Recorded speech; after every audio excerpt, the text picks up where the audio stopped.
This is part 2 of acetylcholine biochemistry and अभी हम discuss करते हैं डिग्रेडेशन ऑफ एसिटाइलकोलिन। क्या एसिटाइलकोलिन की डिग्रेडेशन कैसे होती है?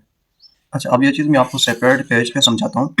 देखें, होता क्या है, जैसे नर्व इम्पल्स की वजह से हमारा एसिटाइलकोलिन रिलीज होता है इन दी synaptic cleft.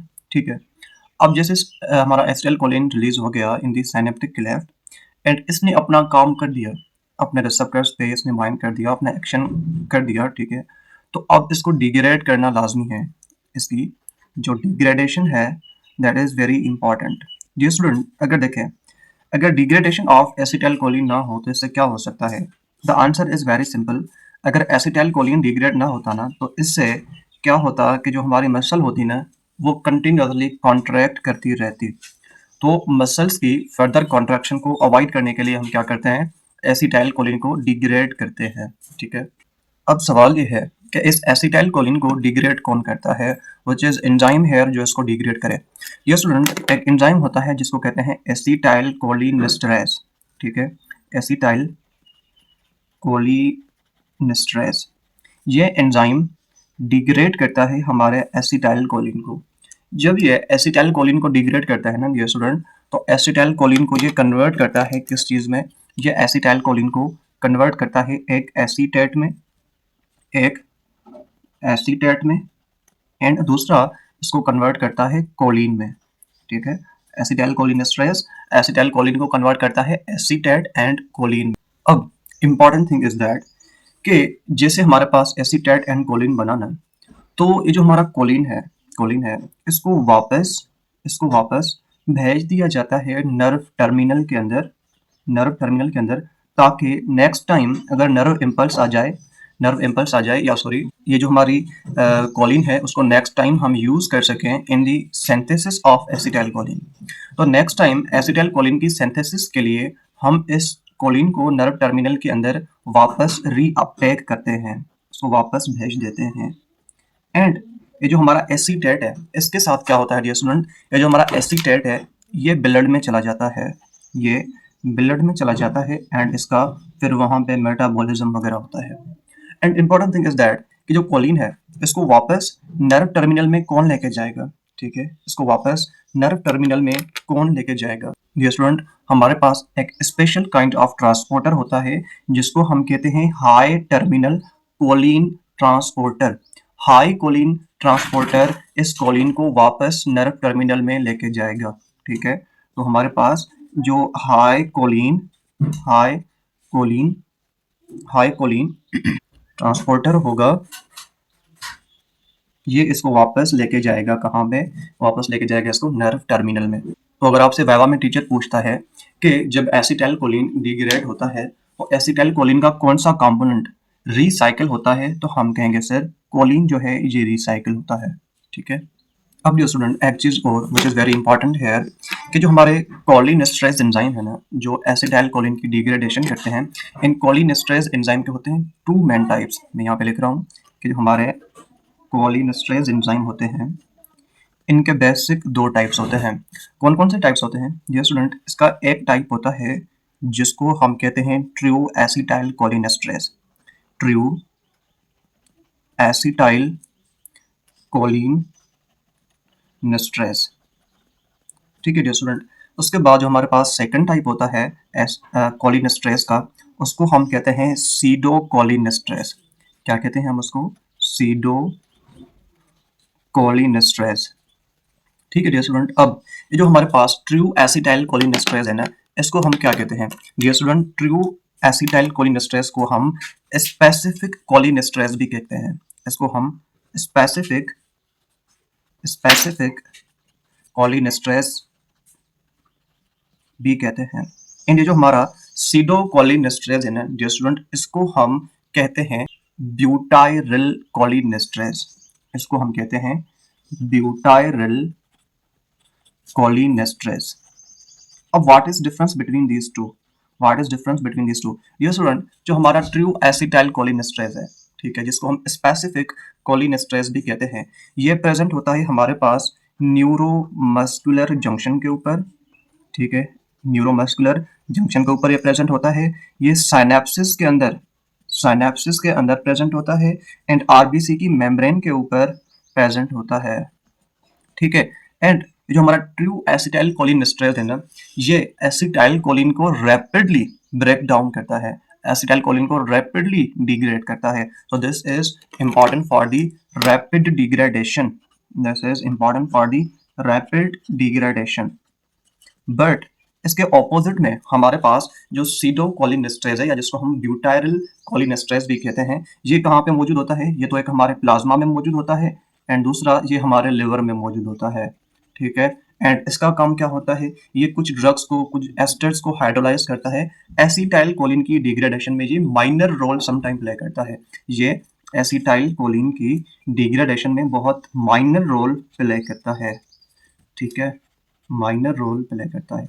So that was about the degradation of acetyl choline. ठीक है। एसिटाइल कोलिन को कौन डिग्रेड करता है? एसिटाइल कोलिनेस्ट्रेज दो कंपोनेंट्स में उसको कन्वर्ट करता है। ये स्टूडेंट, एक एसीटेट, दूसरा कोलिन। एसीटेट ब्लड में चला जाता है, इसका मेटाबॉलिज्म होता है, इससे एनर्जी एक्सट्रैक्ट की जाएगी। कोलिन जो है इसको वापस नर्व टर्मिनल में भेजा जाएगा, उसको रीअपटेक किया जाएगा, इसकी रिसाइकलिंग की जाएगी with the help of high choline transporter.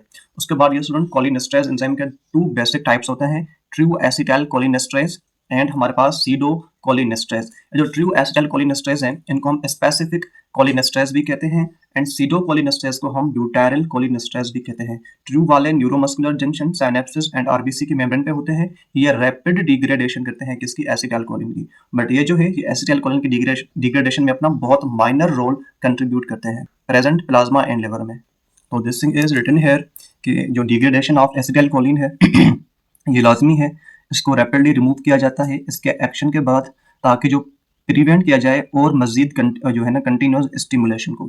ठीक है। एंड एसिटाइल कोलिन को कौन ये डिग्रेड करेगा? Acetyl cholinesterase. जब इसको डिग्रेड करेगा तो एसिटाइल कोलिन को कन्वर्ट करेगा कोलिन एंड एसीटेट में। ठीक है। एंड जो हमारा कोलिन है उसको रिसाइकिल किया जाएगा for synthesis of new acetyl choline molecules. Acetyl choline के न्यू मॉलिक्यूल्स बनाने के लिए हम कोलिन को क्या करते हैं? रिसाइकिल करते हैं। ठीक है। उसके बाद रैपिड डिग्रेडेशन से क्या हो सकता है?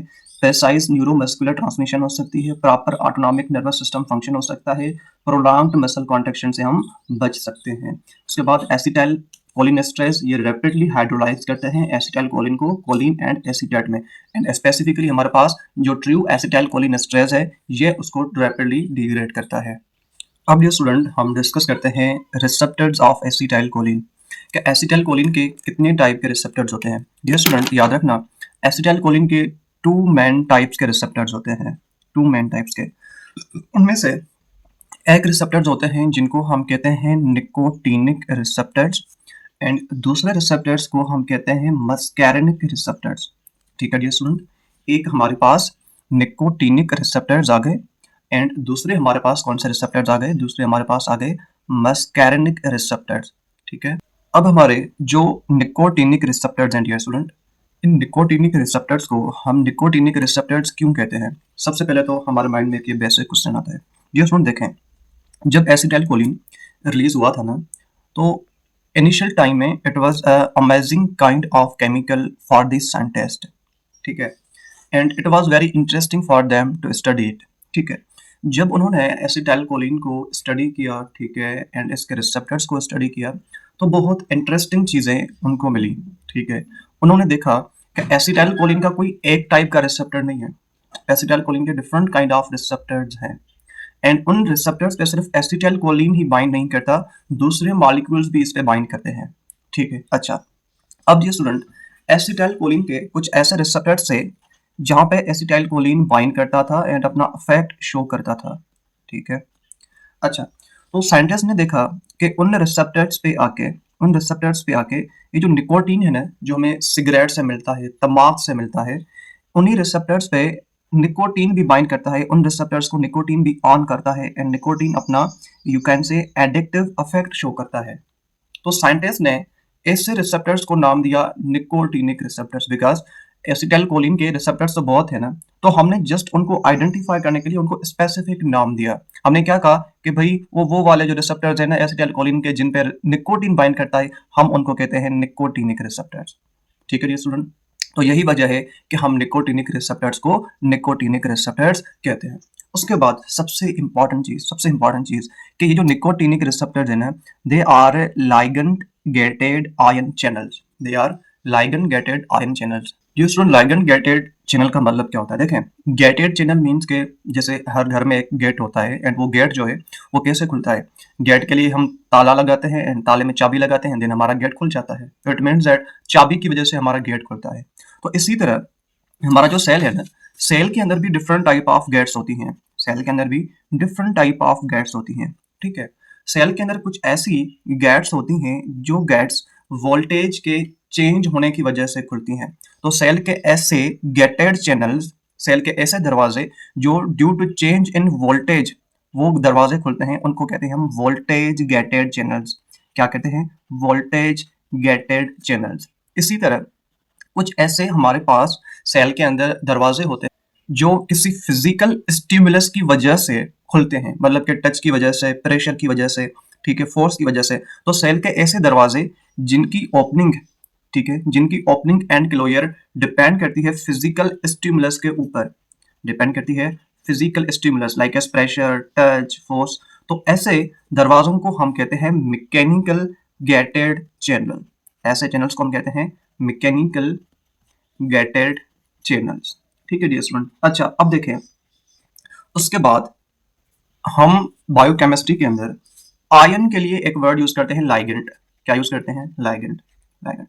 तो ऐसे दरवाजे, सेल के ऐसे चैनल्स जो आयन की बाइंडिंग की वजह से खुलते हैं एंड बंद होते हैं, ऐसे चैनल्स को हम कहते हैं लाइगेंड गेटेड चैनल्स।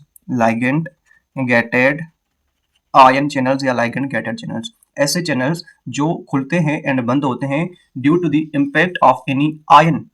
ठीक है, due to impact of any ionic species. These channels are known as ligand gated ion channels. Ligand is the word which is used for any ionic species. ठीक है, like as acetylcholine। ठीक है, acetylcholine भी एक हमारे पास क्या है? ligand है, एक केमिकल है। ठीक है डियर स्टूडेंट। तो जो निकोटिनिक रिसेप्टर्स हैं, ठीक है, ये वो वाले चैनल्स हैं जो खुलते हैं एंड बंद होते हैं by the impact of any ligand, by the impact of any chemical, by the impact of any ion. So that's why nicotinic receptors are the ligand gated ion channels. अब सवाल ये है कि जो यहाँ पे निकोटिनिक रिसेप्टर्स है, इनके लिए केमिकल क्या हो सकता है? आयन क्या हो सकता है? केमिकल क्या हो सकता है? इनके लिए केमिकल एसिटाइलकोलिन हो सकता है, निकोटीन हो सकता है। ठीक है, अच्छा, अब जैसे सपोज करते हैं हमारा लाइगेंड क्या है? हमारा लाइगेंड है एसिटाइलकोलिन। हमारा लाइगेंड क्या है? एसिटाइलकोलिन।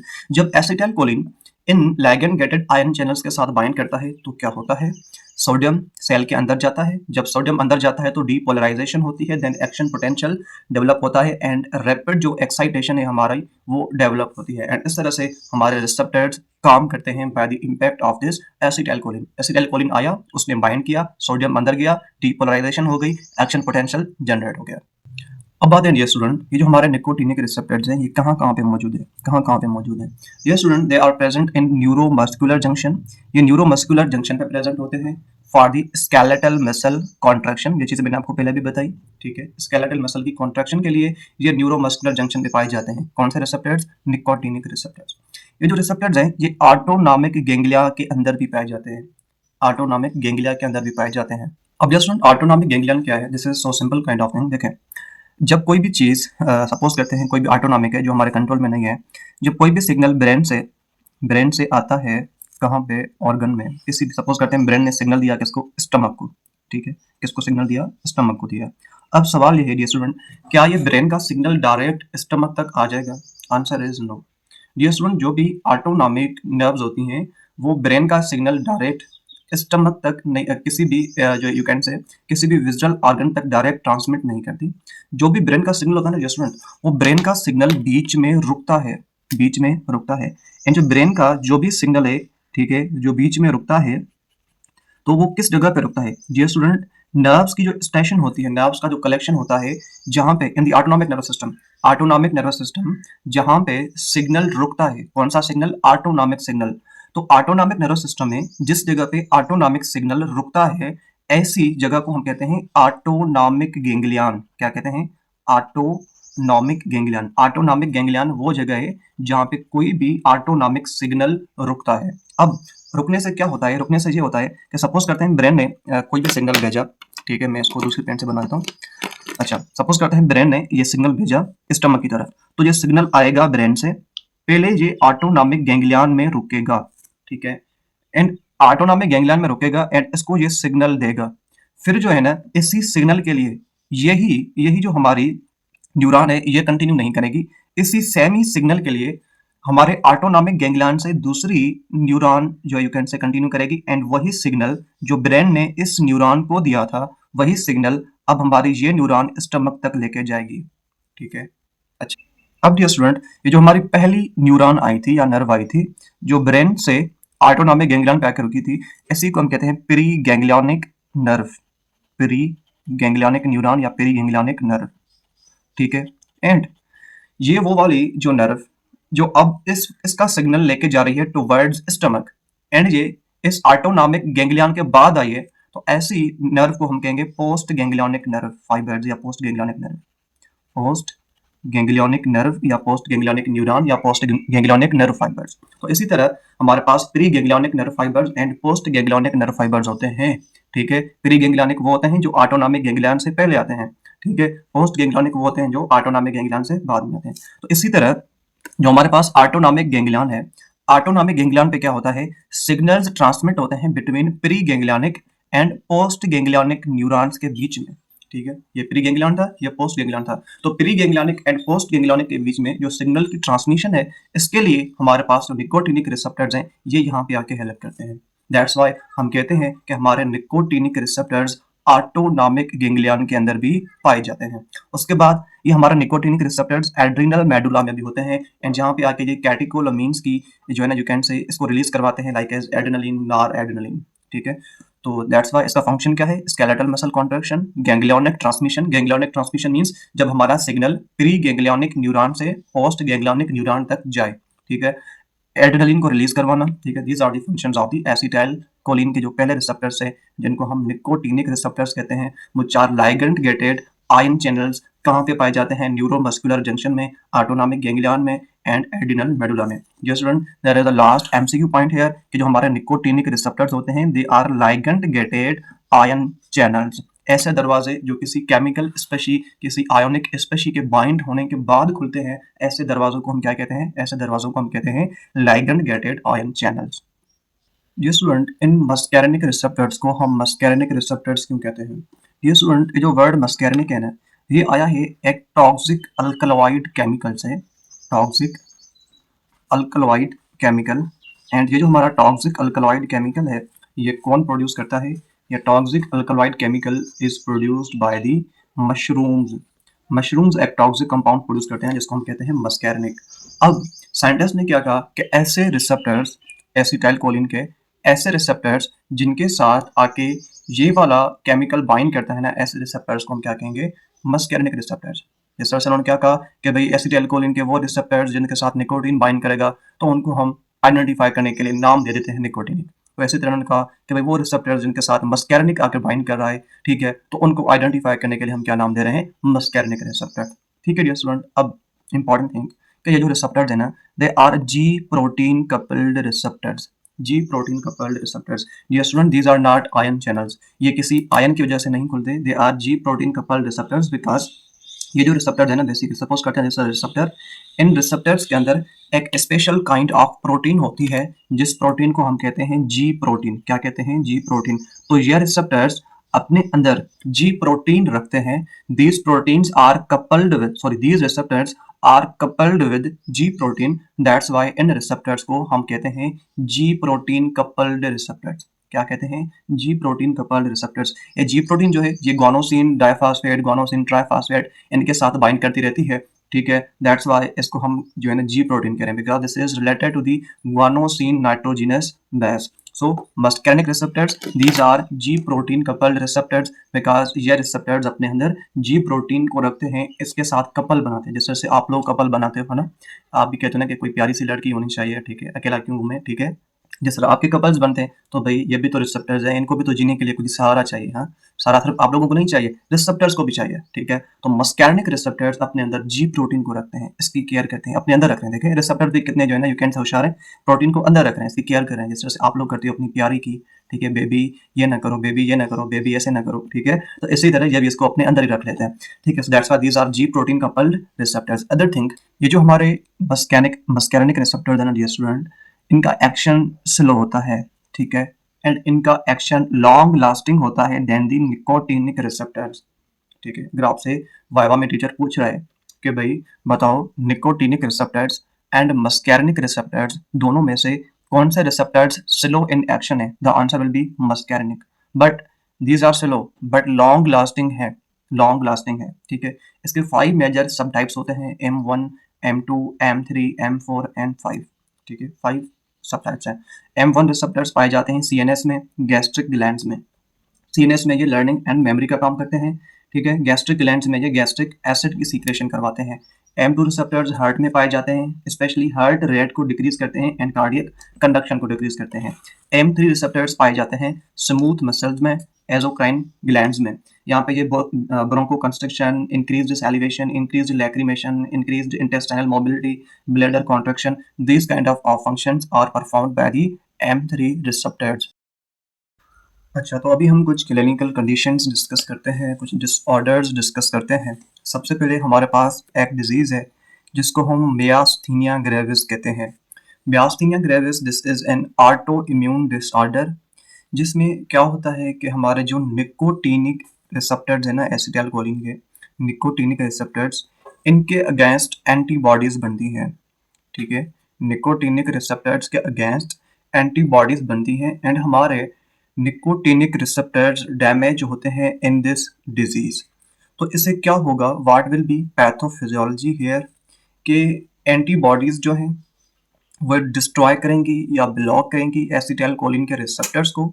एज अ रिजल्ट जो न्यूरोमस्कुलर ट्रांसमिशन है वो डिक्रीज हो जाएगी, मसल की कॉन्ट्रैक्शन वो भी वीक हो जाएगी।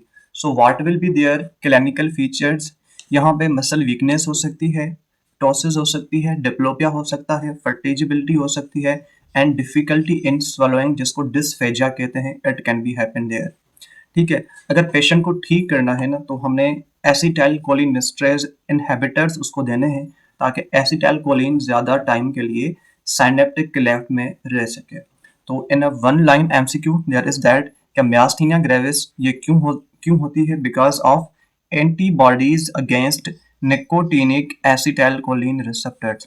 जो एसिटाइलकोलिन के निकोटीनिक रिसेप्टर्स हैं they are damaged in myasthenia gravis.